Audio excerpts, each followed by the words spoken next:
The cold December air clung heavily to the soldiers as dawn broke over the battlefield near Austerlitz. The fog began to lift, revealing the vast armies arrayed against each other. On one side stood the might of Austria and Russia, their forces bolstered by the promise of crushing Napoleon Bonaparte's ambitions once and for all. On the other side, Napoleon himself, with his army poised to strike. The French were outnumbered, facing two of Europe's oldest powers, yet Napoleon appeared calm and confident.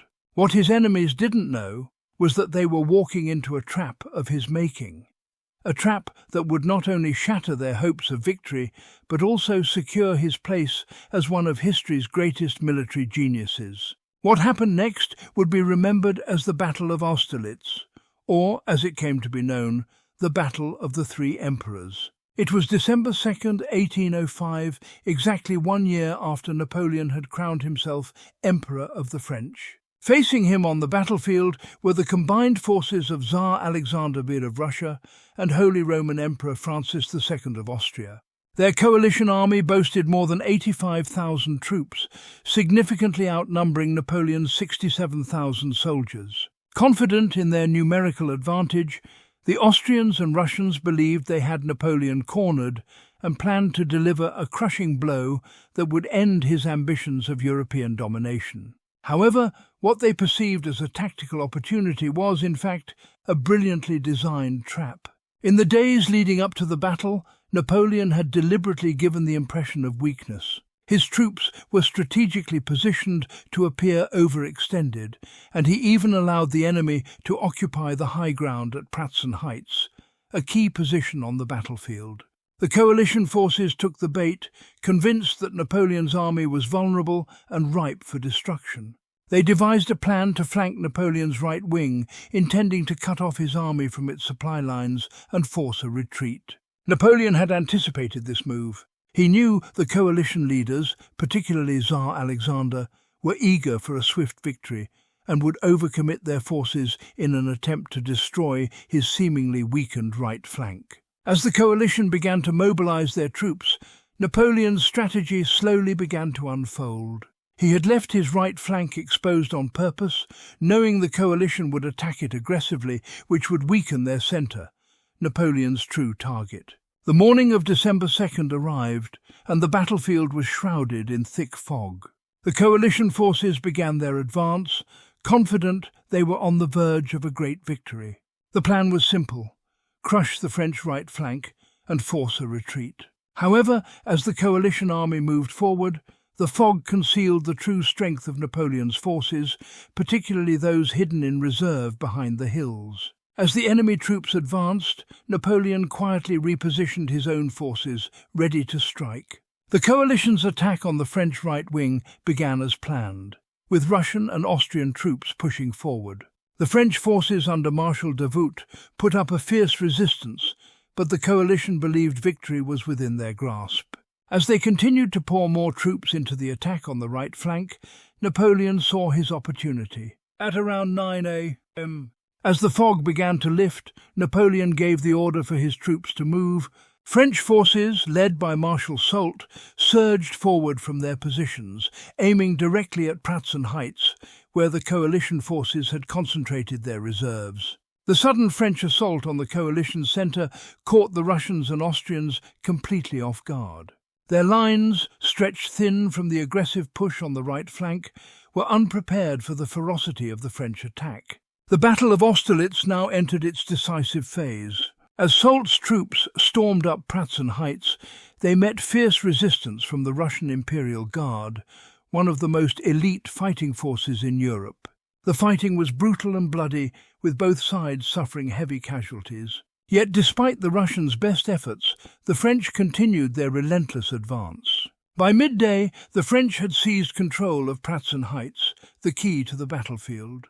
With the coalition centre shattered, the battle began to turn decisively in Napoleon's favour. As the French consolidated their hold on Pratzen Heights, Napoleon turned his attention to the coalition's now exposed left and right flanks. On the coalition's left, the French cavalry, led by Marshal Murat, launched a devastating charge against the retreating Russian and Austrian forces.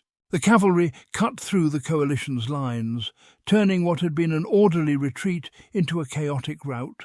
Thousands of coalition soldiers were captured, killed, or driven into the frozen lakes that dotted the battlefield, where many drowned or froze to death. Meanwhile, on the coalition's right, Marshal Davout's forces, who had been holding the line against the coalition's initial assault, launched a counterattack. Exhausted and demoralized, the coalition troops crumbled under the French onslaught. The once proud Russian and Austrian armies were now in full retreat, their forces shattered and their morale broken. By the afternoon, it was clear the battle was over.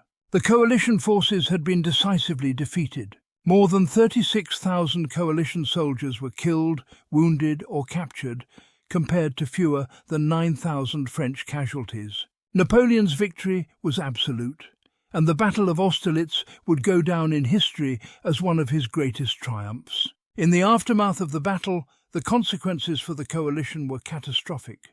The Holy Roman Empire, which had existed for nearly 1,000 years, would be dissolved within a year, marking the end of centuries of European political history. Austria, humiliated by its defeat, was forced to sign the Treaty of Pressburg, ceding significant territory to Napoleon and paying a large indemnity. Russia, though not as directly affected, withdrew from the coalition for the time being, licking its wounds and re-evaluating its strategy in the face of Napoleon's seemingly invincible army. For Napoleon, the victory at Austerlitz solidified his reputation as a military genius. His tactical brilliance, his ability to read the battlefield, and his understanding of human psychology had allowed him to outthink and outmaneuver two of Europe's greatest powers. The French army, now more confident than ever, viewed their emperor with almost godlike reverence. The victory also sent a clear message to the rest of Europe. Napoleon was not to be underestimated. The Battle of Austerlitz has been studied by military historians for centuries, and for good reason. It exemplifies many of the principles that made Napoleon such a formidable commander: deception, flexibility, and the ability to exploit his enemy's weaknesses. The coalition's overconfidence, coupled with Napoleon's ability to lure them into a trap, resulted in one of the most decisive victories in modern military history. Despite the overwhelming success of Austerlitz, it would not be the end of Napoleon's wars. The coalition powers, though defeated, would regroup and form new alliances in the years to come. Russia, in particular, would eventually emerge as Napoleon's greatest adversary, leading to the disastrous invasion of 1812. But on that cold December day in 1805, Napoleon stood at the height of his power. Austerlitz had proven, beyond a shadow of a doubt, that he was the master of Europe, and that anyone who dared to challenge him on the battlefield would do so at their peril. For Napoleon, the victory at Austerlitz was more than just a military success. It was a statement of his power and a validation of his vision for Europe. The battle demonstrated that his empire was not just a fleeting ambition, but a reality that could shape the future of the continent. It was a victory that solidified his control over Europe and sent a clear message to his enemies. Napoleon Bonaparte was a force to be reckoned with. The Battle of Austerlitz remains one of the most studied and celebrated military engagements in history. Napoleon's ability to deceive, outmaneuver, and deliver a crushing blow to his enemies is a testament to his brilliance as a commander.